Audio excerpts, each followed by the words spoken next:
Hello दोस्तों, हमारे YouTube channel में आपका स्वागत है। दोस्तों, आज हम आपसे बात करेंगे उन पेशेंट्स के बारे में जिन्हें हाइपरटेंशन रहता है, मतलब जिन्हें हाई ब्लड प्रेशर रहने की दिक्कत रहती है। दोस्तों, जो हाइपरटेंशन होता है वो डायबिटीज़ की तरह ही एक क्रॉनिक नॉन कम्युनिकेबल डिजीज़ होता है। और आप ध्यान दें कि ये जो बीमारियाँ होती हैं वो आपके बॉडी के ऑलमोस्ट हर ऑर्गन को अफेक्ट करती हैं।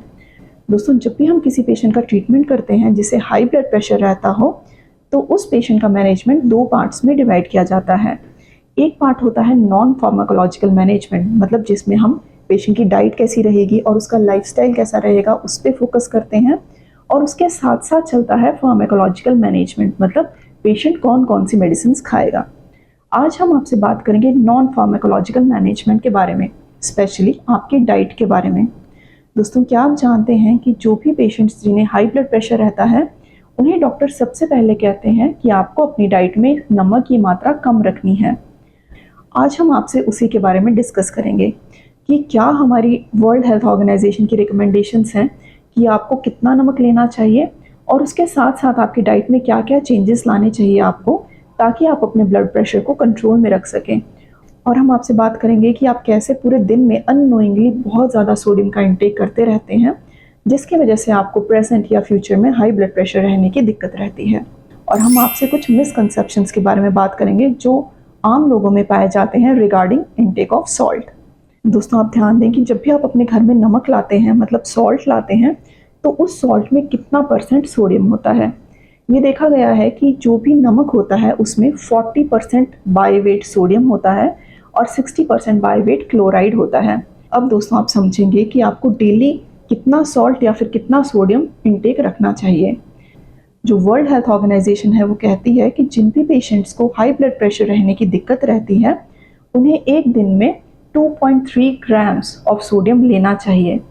इसका मतलब ये है कि आप जो अपने घर में नमक लाते हैं वो आपको एक दिन में 5 ग्राम नमक से ज़्यादा यूज़ नहीं करना है। 5 ग्राम नमक का मतलब होता है कि आपको 1 टीस्पूनफुल नमक से ज़्यादा पूरे दिन में नमक कंज्यूम नहीं करना है। दोस्तों, ये देखा गया है कि सोडियम और पोटेशियम का जो रेशो होता है वो एक इंडिपेंडेंट रिस्क फैक्टर होता है आपके ब्लड प्रेशर को डिसाइड करने का। जो भी रिकमेंडेशंस हैं उनमें ये कहा गया है कि आपको अपनी डाइट में सोडियम और पोटेशियम का रेशो कम रखना चाहिए, मतलब आपको अपनी डाइट में सोडियम कम रखना है और पोटेशियम ज़्यादा रखना है, ताकि आपका ब्लड प्रेशर कंट्रोल में रहे। जो सोडियम होता है वो आप डेली अपनी डाइट में कंज्यूम करते हैं in the form of salt, मतलब नमक की फॉर्म में, और कुछ अदर फॉर्म्स में भी आप सोडियम अपनी डाइट में डेली कंज्यूम करते हैं। और दोस्तों, आप ध्यान दें कि अगर आपको हाई ब्लड प्रेशर रहता है तो आपको अपनी डाइट में पोटेशियम का इंटेक ज़्यादा रखना है। और पोटेशियम होता है हमारे बनाना में, कोकोनट वाटर में, वेजिटेबल्स में, फ्रूट्स में और कुछ नट्स में।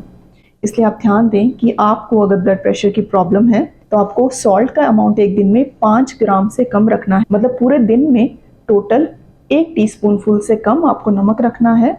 और आपको कोशिश करनी है कि जो आपकी डाइट हो उसमें ज़्यादा से ज़्यादा वेजिटेबल्स हों, फ्रूट्स हों, लेग्यूम्स हों, नट्स हों और कोकोनट वाटर भी हो सकता है, क्योंकि इन सब चीज़ों में होता है पोटेशियम, और हाई पोटेशियम आपके ब्लड प्रेशर को कंट्रोल करने में हेल्प करता है। दोस्तों, जब हम WHO की रिकमेंडेशंस की बात करते हैं तो जैसे हमने आपको बताया कि आपको एक दिन में 5 ग्राम से कम नमक कंज्यूम करना है, और अगर आप एक दिन में 5 ग्राम से कम नमक कंज्यूम करते हैं तो जो उसका कॉरस्पॉन्डिंग पोटेशियम होता है वो बनता है 3800 मिलीग्राम्स पर डे। मतलब आपको 400 ग्राम्स की वेजिटेबल्स लेनी है और 100 ग्राम्स के फ्रूट्स लेने हैं एक दिन में, ताकि आप एक एडिक्वेट अमाउंट ऑफ पोटेशियम अपनी डाइट में ले सकें। दोस्तों, हिंदुस्तान में एक स्टडी की गई थी और उस स्टडी में ये पाया गया था कि ऑलमोस्ट मोर देन 45% इंडियंस अपनी डाइट में 10 ग्राम एक दिन से ज़्यादा नमक खाते हैं। मतलब हमारा जो रिक्वायरमेंट है वो 5 ग्राम्स पर डे से कम है, लेकिन इंडियंस, ऑलमोस्ट 45% इंडियंस अपनी डाइट में उसका double amount of sodium daily intake करते हैं।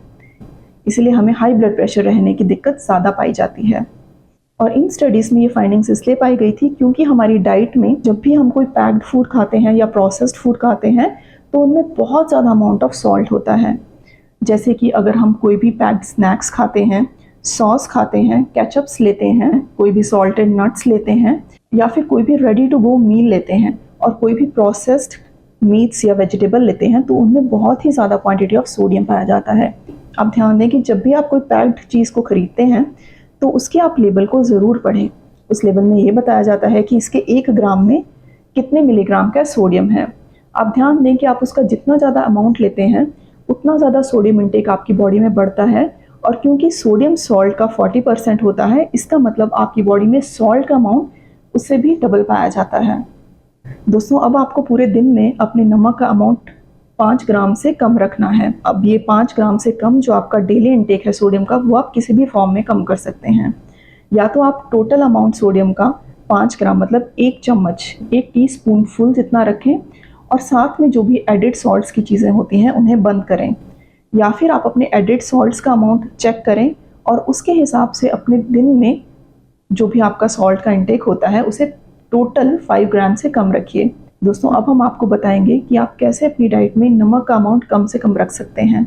दोस्तों, जो भी प्रोसेस्ड फूड्स होते हैं, जैसे प्रोसेस्ड जो भी स्नैक्स होते हैं, जो भी बेकरी होता है, जो भी ब्रेड होता है, और जो भी पैक्ड फूड्स होते हैं, और जो भी रेडी टू ईट फूड होता है, कुछ ऐसे प्री प्रिपेयर्ड फूड जिनमें आप सिर्फ पानी मिलाते हैं और वो रेडी टू मेड फूड बन जाता है, वो चीज़ों को आपको अवॉइड करना है, क्योंकि उनमें बहुत ज़्यादा प्रिजर्वेटिव्स होते हैं और बहुत ज़्यादा अमाउंट ऑफ सॉल्ट पाया जाता है। कुछ ऐसे एडिटिव्स होते हैं जैसे सोडा, जिसमें होता है सोडियम बाइकार्बोनेट, और बेकिंग पाउडर, जिसमें पाया जाता है सोडियम कार्बोनेट और सोडियम बाइकार्बोनेट, और मोनोसोडियम ग्लूटामेट। ये जो कुछ एडिटिव्स होते हैं और प्रिजर्वेटिव्स होते हैं, इनकी वजह से भी हमारी बॉडी में सॉल्ट का इंटेक बहुत ज़्यादा बढ़ जाता है। इसलिए आपको ध्यान देना है कि अगर आपको हाई ब्लड प्रेशर रहता है तो आपको कोई भी पैक्ड स्नैक्स नहीं लेने हैं। आपको कभी भी सॉस, केचप, अचार या पापड़ जैसी चीज़ें कंज्यूम नहीं करनी है, क्योंकि इनमें बहुत ज़्यादा अमाउंट ऑफ सॉल्ट होता है जो एज एडेड सॉल्ट की फॉर्म में पाया जाता है। आपको ध्यान देना है कि आप कभी भी कैंड फूड का इस्तेमाल ना करें, और जो भी रेडी टू ईट मील्स होते हैं उन्हें हमेशा अवॉइड करें। अब जब भी बाजार से कोई चीज़ खरीदते हैं तो आपको देखना है कि क्या उसमें एडिटिव्स हैं, क्योंकि ये जो एडिटिव्स होते हैं ये आपकी डाइट में सोडियम का अमाउंट बहुत ज़्यादा इंक्रीज़ कर देते हैं और आपका ब्लड प्रेशर कंट्रोल में रहना मुश्किल हो जाता है। अब दोस्तों, हम बात करेंगे कॉमन मिसकंसेप्शन के बारे में। हमारे बहुत से पेशेंट जिन्हें हाई ब्लड प्रेशर रहता है वो कहते हैं कि क्योंकि हमें हाई ब्लड प्रेशर रहता है इसलिए हम सेंधा नमक का इस्तेमाल करते हैं, जिसे कहा जाता है पिंक सॉल्ट। दोस्तों, सॉल्ट की बहुत ज़्यादा वैरायटीज़ होती हैं। नमक बनता है या तो रिफाइंड होके या तो अनरिफाइंड होके, या फिर जो मोस्ट नेचुरल और प्योरेस्ट फॉर्म होता है वो होता है सेंधा नमक, मतलब पिंक सॉल्ट। और जब पिंक सॉल्ट बहुत ज़्यादा लंबे समय तक स्टोर किया जाता है तो वो एक ब्लैक सॉल्ट की फॉर्म में बनता है। हमारे बहुत से पेशेंट्स कहते हैं कि हमने सुना है कि जिनको हाई ब्लड प्रेशर रहता है उन्हें पिंक सॉल्ट मतलब सेंधा नमक इस्तेमाल करना चाहिए। दोस्तों, ये बात बिल्कुल गलत है। अगर आपका ब्लड प्रेशर ज़्यादा रहता है और अगर आप जो भी सॉल्ट इस्तेमाल करना चाहते हैं तो आप हमेशा एक आयोडाइज्ड सॉल्ट का फॉर्म यूज़ करें। दोस्तों, इसलिए फाइनली हम आपको रिकमेंड करेंगे कि अगर आपको हाई ब्लड प्रेशर रहता है तो आप अपनी डाइट में जो सॉल्ट लेते हैं वो हमेशा एक आयोडाइज्ड सॉल्ट की फॉर्म में रहे, मतलब आपके सॉल्ट में आयोडीन रहे। ध्यान दें कि आपके जो पूरे दिन में नमक का अमाउंट है वो 5 ग्राम से कम रहे। आप कोई भी processed food, packed food, ready to eat food और कोई भी एडिटिव्स वाली चीज़ों को इस्तेमाल ना करें। और नमक कम करने के साथ साथ आप ध्यान दें कि आप अपनी डाइट में पोटेशियम का इंटेक अच्छा रखें। आप ध्यान दें कि आप बहुत ज़्यादा वेजिटेबल्स लें, बहुत ज़्यादा फ्रूट्स का इस्तेमाल करें, नट्स खाएं, और इवन कोकोनट वाटर में भी पोटेशियम पाया जाता है, इसलिए आप उसका भी इस्तेमाल कर सकते हैं। दोस्तों, अगर आपके कोई भी डाउट्स हैं तो प्लीज़ आप कमेंट सेक्शन में ज़रूर कमेंट कीजिए। हम हमारा नेक्स्ट वीडियो उन डाउट्स पे बनाना बहुत पसंद करेंगे। और अगर आपको हमारा वीडियो पसंद आया हो तो प्लीज़ हमारे वीडियो को ज़रूर लाइक कीजिए, कमेंट सेक्शन में कमेंट करके ज़रूर हमें बताइए, और हमारे चैनल को सब्सक्राइब करना ना भूलें और नोटिफिकेशन का बेल आइकन दबाना ना भूलें, ताकि आप हमारे हर हेल्थ रिलेटेड लेटेस्ट वीडियो का नोटिफिकेशन सबसे पहले पा सकें। Thank you so much.